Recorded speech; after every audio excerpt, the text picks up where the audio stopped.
And you're like, wait, Ntato Marashem, wait, Zinhle won here. Kanti inja. Oh, shame. Wait, but where's the proof that he cheated? Because I've been seeing all these things circulating online, but I haven't seen any proof. But you don't need proof. DJ Zinhle is not denying anything. She's just saying it hurts. Yes, I'm letting go. Because truly, it's true. But let me tell you, nothing hit me harder than someone calling my husband Inja. That one, I don't know if I'm going to recover from that one. And then to justify what they said, they then said I was hurt, or I didn't deny the allegations, and I said I was hurt and letting go. What? I think the thing that punished me the most about that statement was because I know the lady. I talk to her quite often on DM sometimes. I bought from her business. So she could have reached out to me if she was concerned. But she went straight to TikTok to call my husband Inja. Hi guys, you guys are doing a lot. Let me tell you. You guys are brave. But letting it go is so hard because it's so easy to get angry and want to react. But sometimes, not even sometimes for me especially, most times I would actually love to let things go. I don't want to fight. I don't want to have conflict. I don't want to respond to anyone online. I don't want to respond to anything. I don't explain myself. I just want an easy life. But let me tell you, sometimes it is so hard to just let it go because people will just question things for the sake of questioning them.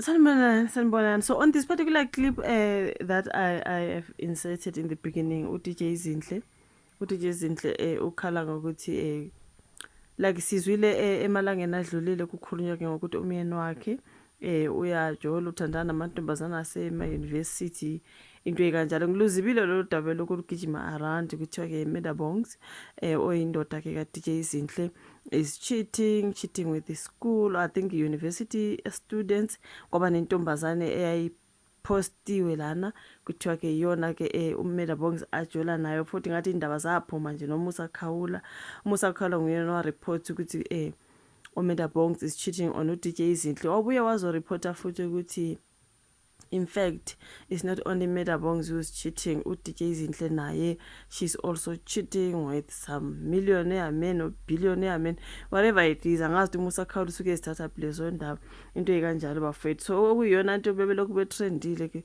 uMeadowbanks noDJ Zinhle. Washo ukuthi ngicabanga ukuthi uSima, if you do know Sima, I think kule particular podcast yabo ehlele nje nama co-host wakhe baye bathinta kudaba luka-DJ Zinhle noMeadowbanks. uSima wasekhuluma ke ngendlela ukuthi ubaba lo uyinja, uthe uZinhle done this, uZinhle has been like this, but ke uMeadowbanks wambiza ngokuthi uyinja. You know what I mean? That's why on that particular clip uDJ Zinhle is very upset for the fact that uSima calls her husband inja. Konke sekukhulunyiwe ngicabanga ukuthi uDJ Zinhle benoMeadowbanks indaba zabo bayazilungisa, you know.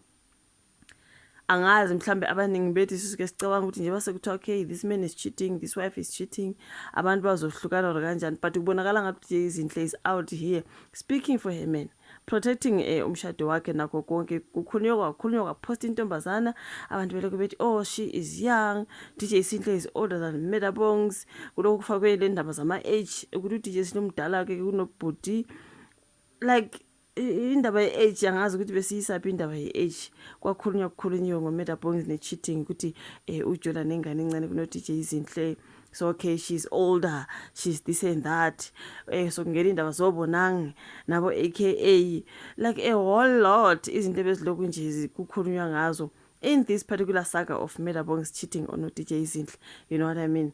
But kuwo konke ugele mina ngimbone nje engathi umshado wakhe uyawuvikela. Anzange ngibe interested ukuthi ngenze ivideo ngaleso sikhathi, but I was like, hayi uyabona ke, you know, because angaze ngibe umuntu lana onokwenza ama-video ngoZinhle, you know. But anyways, sengithe ithi ngiyenze, ngiyabona ukuthi ugele isimcasule yamcasula kwaze wafika ekutheni akenze ivideo ngoba uthi udinwe ukuthi uSima angazi bana ukuthi bakhulume ba-DM-ane, ngoba uyasho lapha ukuthi this girl kube le ndaba emhluphe angako kubeke uye wakhuluma nami ngoba ngumuntu enginokuthi ngikhulume naye, something like that, you know what I mean. So all in all angazi ke bafethu, kodwa ke kuyazwakala ukuthi uDJ Zinhle she is not happy, and I think ngizwile abantu bethi uSima useye waxolisa when it comes to whatever she said about Metabongs being injured. And people on the comment section actually calling her out with, how do you say indoda yomunye umuntu yinja, you know what I mean?